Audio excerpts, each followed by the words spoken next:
Agora sim, senhoras e senhores, sejam todos muito bem-vindos à aula de número 29 das aulas de Psicologia Tomista.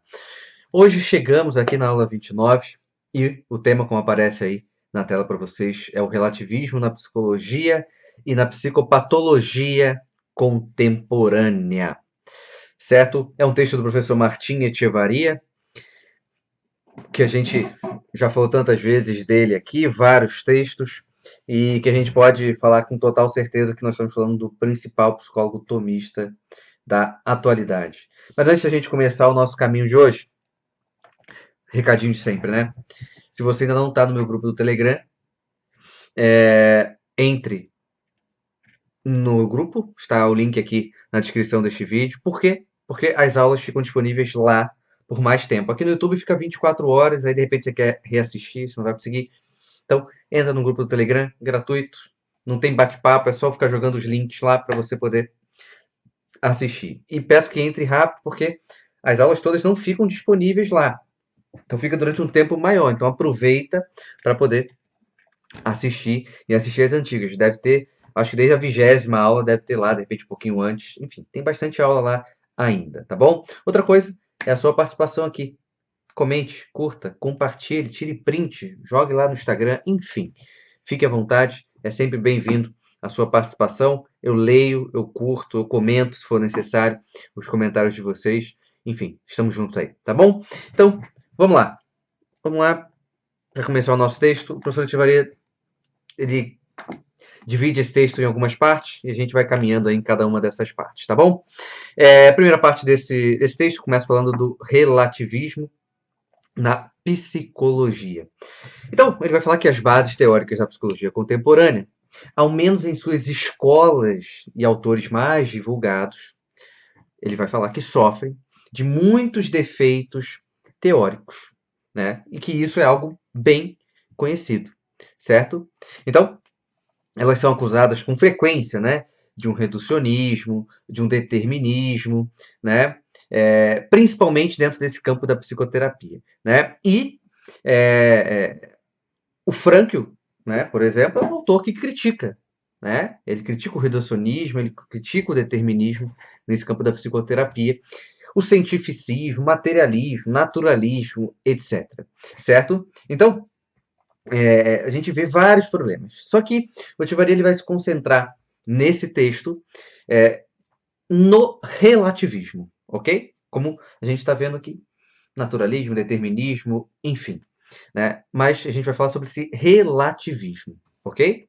Então, esse relativismo se faz presente em muitíssimos autores de vários setores da psicologia. Então, desde o âmbito da psicoterapia, ele nos lembra que o Erich Fromm, né, ele assinala o relativismo moral em Freud. Lembrando que o Fromm assinala isso em Freud, mas ele também é um relativista, né? O Carl Rogers se declara abertamente relativista, né? Como a maioria dos autores de corrente humanista, né? Enfim, então, a sistêmica também. Enfim, então nós temos aí uma grande influência relativista na psicologia, certo? E só para abrir um parênteses aqui bem rápido, quando eu apresentei minha monografia, que eu falei sobre a psicologia atomista,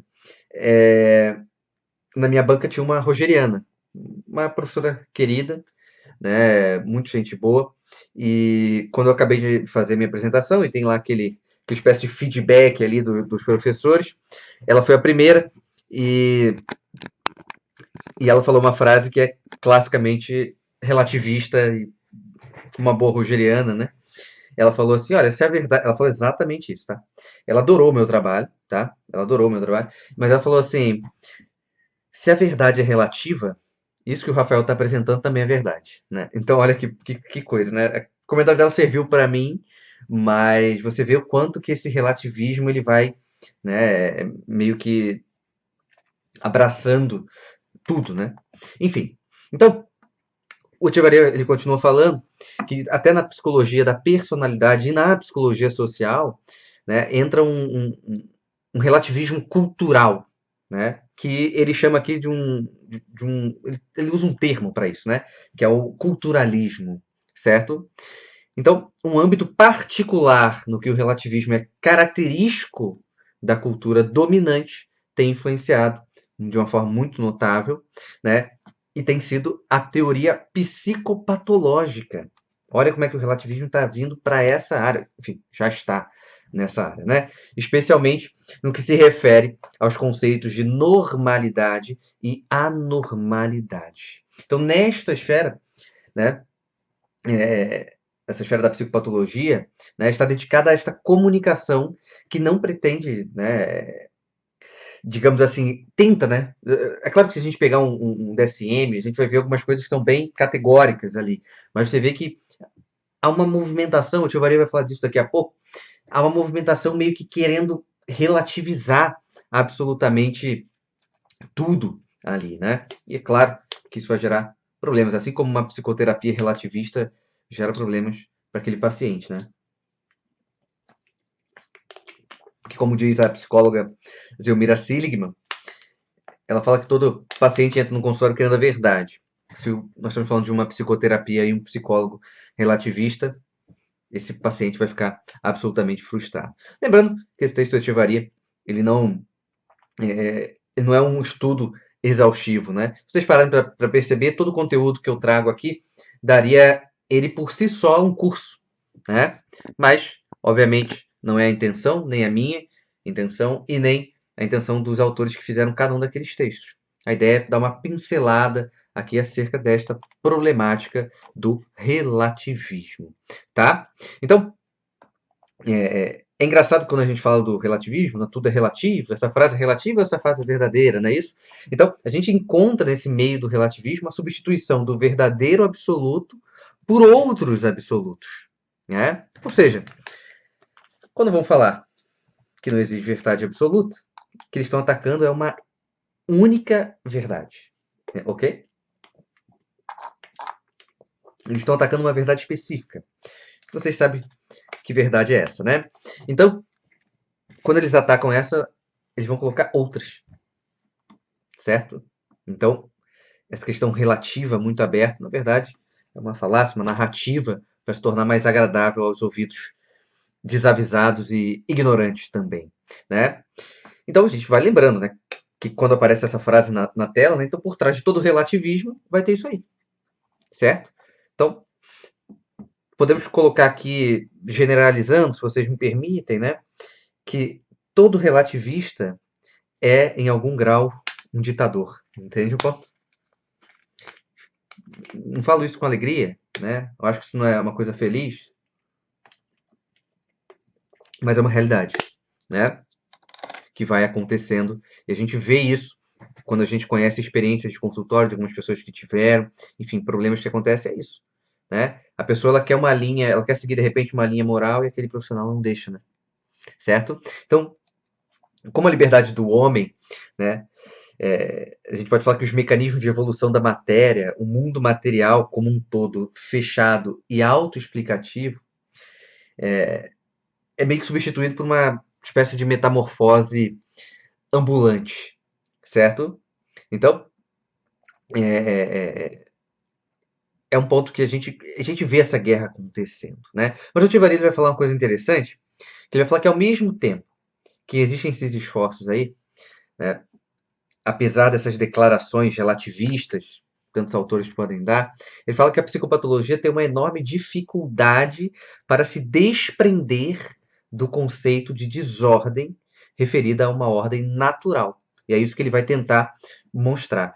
E aí, é claro, né, a gente já começa a ver que, se a gente pegar um manual, né, um CID, um DSM, a gente vai ver que é mais. Vai entrar relativismo. Ele vai mostrar aqui. O relativismo ele está nessa dinâmica de querer entrar ali, mas é mais difícil. É como se o relativista ele passasse pelas áreas de humanas e ele está querendo entrar nas áreas de exatas. Entende? Enfim. Então, o Echevarria termina a primeira parte, né, dando uma rápida pincelada, e a segunda parte desse texto fala de normalidade e anormalidade estatística. Então ele vai falar que na psicopatologia contemporânea é muito comum falar do caráter relativo dos conceitos de normalidade e anormalidade. Então ele vai falar que frequentemente a definição de normalidade é confusa e eclética. Então abre aspas aqui, que é uma nota de rodapé que ele coloca aqui, né? Vamos lá, um exemplo deste ecletismo se vê em Valejo, né, que tem uma citação que sai do Introdução à Psicopatologia e à Psiquiatria, que vai falar o seguinte, ó, onde, sem optar claramente por nenhum deles, enumera as seguintes concepções de normalidade. Normalidade como saúde, ausência de sintomas, normalidade como média, normalidade utópica, normalidade subjetiva, normalidade como processo, normalidade forense, fecha aspas. Por razões distintas, é confusa também a determinação da diferença entre normalidade e anormalidade, do clássico de H.A. Bernard, né, que vai falar o seguinte, né, onde o Kutibari vai botar, onde praticamente se deixa tal determinação ao arbítrio do psiquiatra particular, ainda com certa tendência a colocar como critério central o uso da liberdade. Então, como eu falei, a gente já vê que isso entra na psicopatologia também. A psicopatologia não está ali necessariamente, né, imune a isso, né? Então, ele vai falar que é muito frequente criticar um conceito de normalidade forte, como no baseado na natureza humana, que a gente pode falar aqui que é o conceito dentro do sentido tomista do termo, certo? Então, como, né, a gente vai ver que essa crítica, né, vai colocar como ideológico, negativo, né, porque vai colocar o caráter como algo meio que subjetivo das concepções sobre o ser humano e o seu dever ser. E aí eu tiveria falar que o Kurt Schneider, ele fala o seguinte, ó, abre aspas para o Kurt Schneider. Há duas classes de conceitos de normalidade, dependendo se a norma do termo médio ou a norma de valor. Normal, no sentido de norma do termo médio, é precisamente o termo médio. Normal, no sentido da norma de valor, é o que corresponde ao ideal subjetivo pessoal. O homem normal é, para um, Goethe. Para outro, Bismarck. Para um terceiro, São Francisco. No sentido da normal do termo médio, puramente quantitativo, é anormal o que se parte do dito termo médio, do ordinário, do frequente. No sentido da norma de valor, é anormal o que se opõe à imagem ideal. Esta está determinada pela hierarquia ideológica pessoal dos valores, com a norma de valor, cujo conteúdo eventual se subtrai à discussão científica, não pode funcionar, naturalmente, a psiquiatria.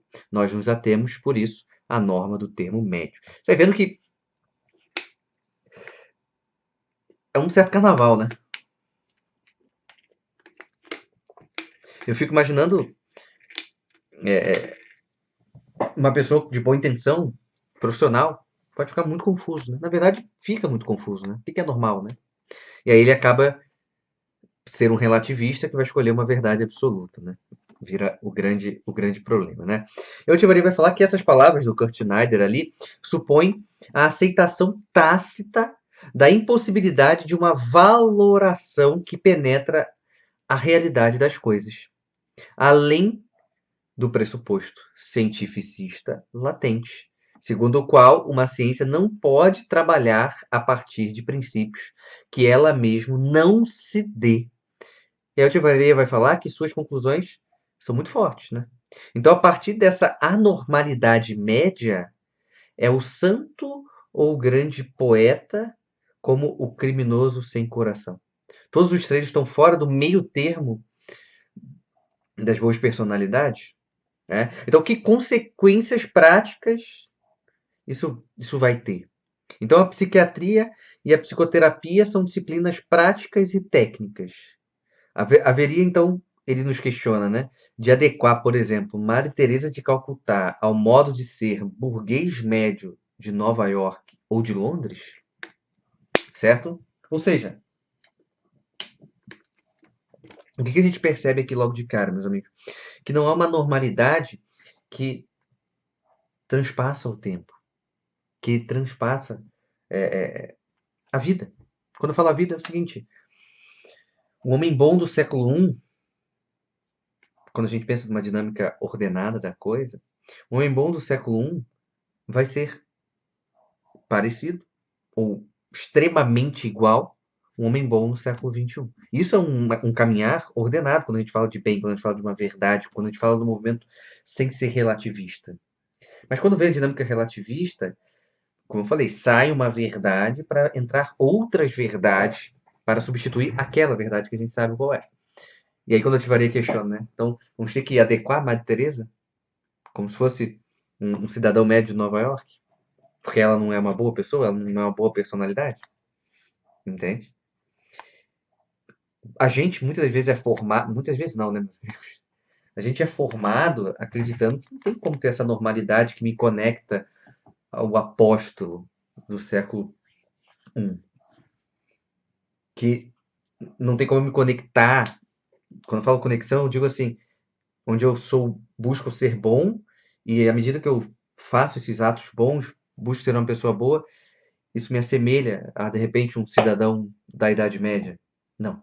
É sempre uma transformação e uma desconexão do passado. Esse passado tem que ser esquecido, né? No final das contas. Certo? Então, o Tiovaré vai falar que essa postura, por outro lado, né, uma postura valorativa, implica de modo oculto uma valoração não explícita. Qual é? A de que há que ser como a média estatística ou socióloga, né? Ou socióloga, sociológica, né? Então, pelas suas evidentes deficiências, esta postura que é relativista tem sido obviamente criticada. E olha que ponto interessante, né? Então, entre elas, né, entre elas as críticas, né, se destaca a corrente antipsiquiátrica de autores como Foucault, certo?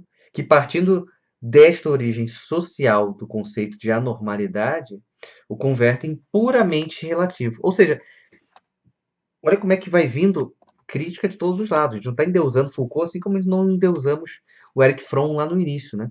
Então, o Echevarria vai falar que para estes autores a enfermidade mental é uma construção histórica e cultural destinada a ter separados e controlados aos que são distintos, não querendo reconhecer que a razão e nenhuma razão são constitutivas da mesma realidade.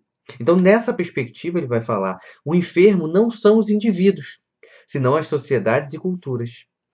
Em ambos os casos, então, se estabelece um relativismo culturalista, que, no fundo, estabelece o cultural e social como critério absoluto, pois o relativismo não pode fugir da afirmação de algo não relativo. É o que a gente está falando aqui. Eles afastam uma verdade específica e começam a trazer outras verdades absolutas para colocar no samba, vamos dizer assim, né? Terceira parte do texto, a Echevarria vai falar sobre critérios relativistas das classificações internacionais. Ele vai falar que as classificações de quadros psicopatológicos mais usados internacionalmente, a gente vai falar de DSM, por exemplo, né? Não só não escapam do relativismo, senão que, fruto, como são do consenso de profissionais muito diversos em suas orientações teóricas e da pressão de diversos lobbies, assume um pragmatismo eclético de base relativista. Então, pelo que se refere ao critério de anormalidade ou patologia, não se assume um princípio único, senão vários, às vezes que são contraditórios, às vezes nem sequer respeitados no desenvolvimento dos mesmos quadros. Olha que confuso, né? Certo? Então, um dos critérios é o do relativismo sociocultural. E aí a gente vê isso aí refletido em muitos lados. Ele vai dar o exemplo que na definição de transtorno de personalidade, um transtorno de personalidade é um padrão permanente e inflexível de experiência interior e comportamento que se desvia drasticamente das expectativas da cultura do sujeito. Tem seu início na adolescência ou início na idade adulta, é estável ao longo do tempo e envolve desconforto ou dano ao sujeito. Só que esse critério sociocultural, né, ou seja, afastar-se das expectativas da cultura no sujeito, não joga um papel central, e às vezes nenhum, na descrição da maioria dos transtornos de personalidade ali desenvolvidos. Então ele vai falar do antissocial, do narcisista, etc. Né? Então trata-se então de uma declaração de princípios muito parecida, muito parecida não, desculpa, muito apreciada por uma disposição politicamente correta. Só que tem pouca utilidade para a descrição geral da maioria desses transtornos, certo? Então, é certo, então, que na definição que ele mencionou, se menciona outros critérios além do social. Então, o mal-estar ou prejuízo do sujeito, certo?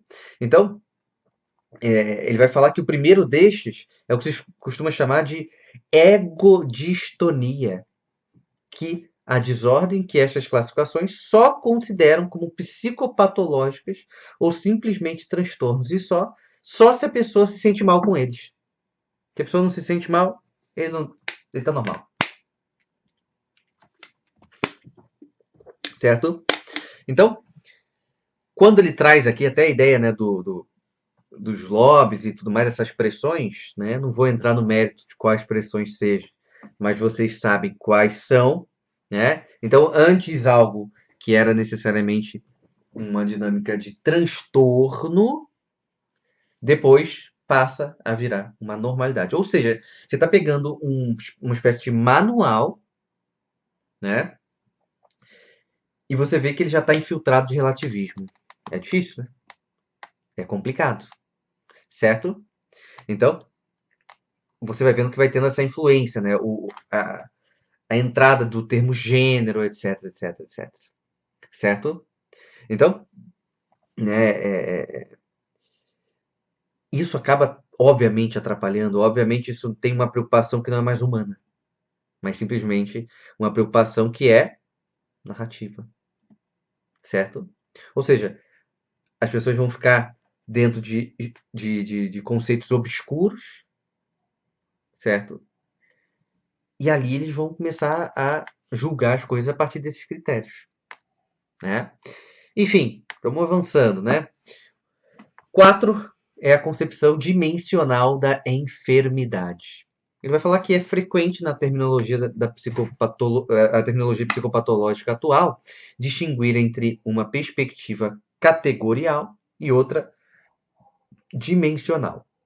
Ele vai falar que, simplificando, né, segundo a primeira perspectiva, os quadros psicopatológicos teriam limites determinados, distinguindo-se então claramente um de outros, assim como da normalidade. Já a concepção dimensional da enfermidade psíquica, ao contrário, né, tese aí que foi sustentada por autores clássicos de psicoterapia e psiquiatria, como Freud, por exemplo, consiste na negação de uma diferença qualitativa entre o normal e o patológico, assim como entre as distintas patologias. Ou seja, o enfermo só seria o desenvolvimento exagerado do que se observa, mitigado nas pessoas chamadas normais.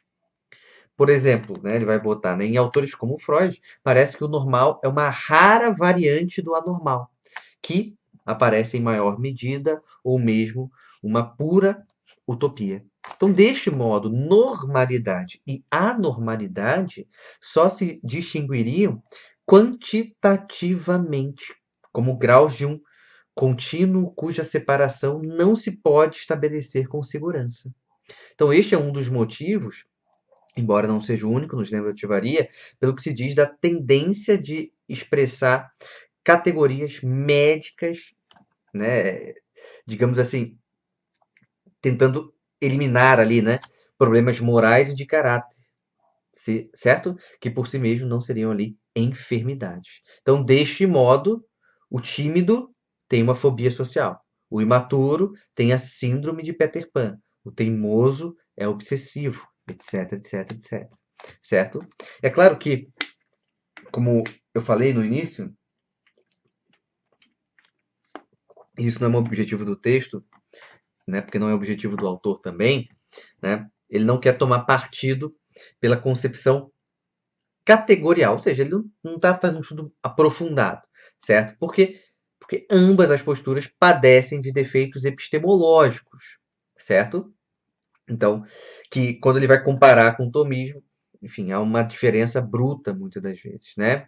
Então, né, até porque parte ali é uma ciência que não consegue alcançar a realidade das coisas, enfim, e fica preso só numa dinâmica mais material e visível, certo? Então, o que interessa para ele aqui é a crítica da anulação da diferença entre o normal e o patológico, que tem consequências práticas, obviamente, negativos, certo?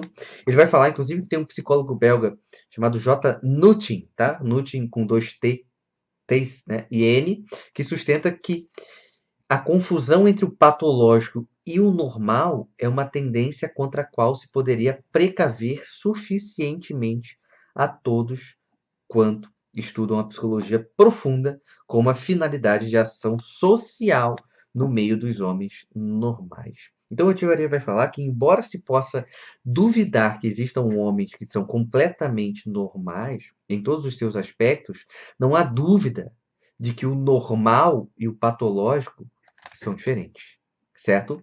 Então, que fenômenos semelhantes aparecem em normal e anormal é apenas um índice da unidade da natureza humana. A enfermidade e o transtorno, como todo mal, e aí tem uma pegada agostiniana aqui que o Echevarria vai falar, são privações. Então, a privação tem como sujeito algo que é e que é entitativamente bom. A diferença, então, entre o normal e o anormal é como do hábito e a provação. Então, ambos se assentam sobre o mesmo sujeito, mas o primeiro o aperfeiçoando e o segundo despojando, enfim, podendo aí carregar um vício. O ser humano, então, é muito complexo e pode ser normal segundo um aspecto e anormal segundo o outro. Mas o normal e o anormal se distinguem, certo? Então, o normal, além disso, nos lembra, ele deve ser, em alguma medida, possível de alcançar. De outro modo, não pode ser meta de uma ação psicoterapêutica realista, certo? Ou seja, né, ele vai falar que todos esses pontos que a gente falou aqui, né, que já bastaria, né, para demonstrar a presença estendida de concepções relativistas, não só na psicologia em geral, mas muito em particular da psicopatologia em geral, e em particular na teorização de conceitos tão importantes como os de normalidade e anormalidade. Claro que tal relativismo, e a gente pode colocar ecletismo também, né? Supõe, do ponto de vista filosófico, o esquecimento ou o rechaço da capacidade da inteligência para penetrar nas naturezas, na natureza das coisas. Ou seja, esse relativismo ele é uma espécie de vírus que quer destruir a inteligência humana, essa inteligência que é capaz de conhecer a verdade das coisas. Quando a gente fala inteligência, no centro da personalidade, conhecer o bem, a verdade, o belo, a ordem.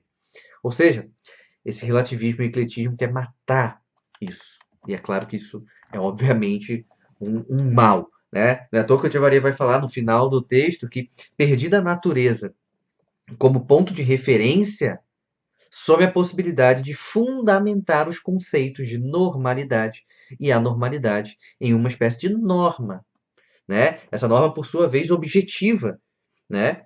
E fruto de um consenso, né? Seja de fatores sociais ou de sentimentos de bem-estar, de pessoas que, pelo que se refere à sua autêntica natureza, estão muito mal. Por outro lado, você tem comprovado como por trás do relativismo se encontra, geralmente, junto uma negação do absoluto, uma absolutização do relativo, que às vezes se quer fundamentar, seja de modo consciente ou não, uma filosofia do puro devir. Mas, nos lembra de Maria, ao mesmo tempo em que se afirmam estes débeis princípios para a organização epistemológica e prática da psiquiatria e da psicoterapia, constata-se referências involuntárias ao que é natural são impossíveis de evitar, senão que se quer diluir o conteúdo da ciência em um pseudo-discurso absolutamente ininteligível. Ou seja, vai falar e ninguém vai entender nada. Certo? Então, falando aqui ainda da justa autonomia dos saberes naturais, o Echevarria vai falar que, né, ele não pode evitar pensar que tal desorientação filosófica tem um coração teológico, ou melhor, teologal. Então, perdido o sentido sobrenatural do homem, a inteligência repelida, né, dessas realidades espirituais, até mesmo vai sair das realidades mundanas, podemos dizer assim. Então, não só ela vai cair no pragmatismo e também no ecletismo, que a gente já falou aqui, senão que também perde a medida última da normalidade humana, certo? Aqui as normalidades parciais, seja biológicas e psicológicas, se ordenam. Então, a norma última do homem é seu fim último, que nos motivaria, se realiza em Cristo, que o ordena ao amor de caridade, certo? Então, é aí que está, né, digamos assim, o problema que eles querem afastar, né? A verdade que eles querem afastar. É um ataque ao caráter sobrenatural do ser humano, certo? E aí, né, isso vira um esquecimento de quem o homem verdadeiramente é, certo? Então, esse é um ponto importante porque a gente tem que entender que a normalidade humana vai além de uma normalidade empírica, ok? Esse é um ponto importante. Vai além, certo? Então, o Echevarria vai falar que no final das contas é muito importante que esses profissionais, pode botar aqui psicoterapeutas de modo geral, né, precisam, né, recorrer, conhecer, retornar aos recursos da antropologia teológica e filosófica, e a gente pode falar psicológica aqui, de Santo Tomás, que é um caminho urgente que as pessoas precisam voltar. Por quê? Porque traz uma visão realista, traz uma visão transcendental, traz uma visão ordenada, traz uma visão do todo. Considera o homem muito mais do que um ser fatiado, onde essa normalidade vira um conceito meio de geleia, que obviamente acaba atrapalhando tudo e todos no caminho de um desenvolvimento, no caminho de uma normalidade, no caminho de uma psicoterapia. Esse é o grande problema que a gente vai enfrentando cada vez mais aqui. Então, meus amigos, fiquem atentos, não desistam, estamos juntos e até a próxima. Valeu!